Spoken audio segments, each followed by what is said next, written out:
प्रश्न गणिताचाच होता की एकीकडे बीजेपी 50,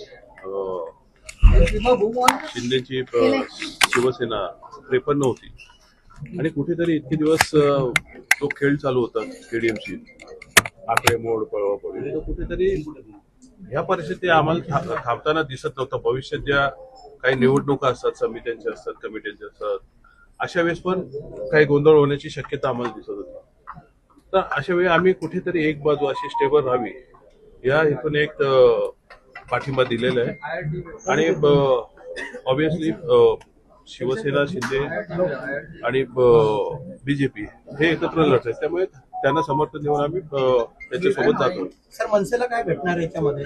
भेटायचं काय, ते सत्तेत असल्यावर कामं झाली, बस झाली. आम्हाला बाकी भेटण्यासाठी वगैरे होण्यासाठीच आम्ही अजून कोणते पक्ष आहेत? उद्धव ठाकरे पक्षाला तुम्ही काही सांगितलेलं आहे का? तुम्ही एक युतीमध्ये लढले होते.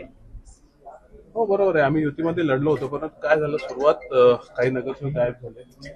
अशा वेळेस आम्हाला आमच्या नगरसेवकांची चिंता होती, दुसऱ्याची त्या गटाची चिंता होती. कुठेतरी त्यासाठीच आम्ही निर्णय घेतलेला. केडीएमसीची पूर्ण जी जनता आहे ती हे बोर झाली या प्रकारे सगळ्यांना, की इतके दिवस जे राजकारण चालू आहे झालं एक्झॅक्टली तसं तिथे काय होण्याची शक्यता होती. आणि या अशा गोष्टी होऊ नयेत यासाठी आम्ही हा घेतलेला निर्णय. हा कुठल्याही स्वतःच्या स्वार्थासाठी घेतलेला निर्णय नाही. आम्ही ठामपणे समोर आलेले.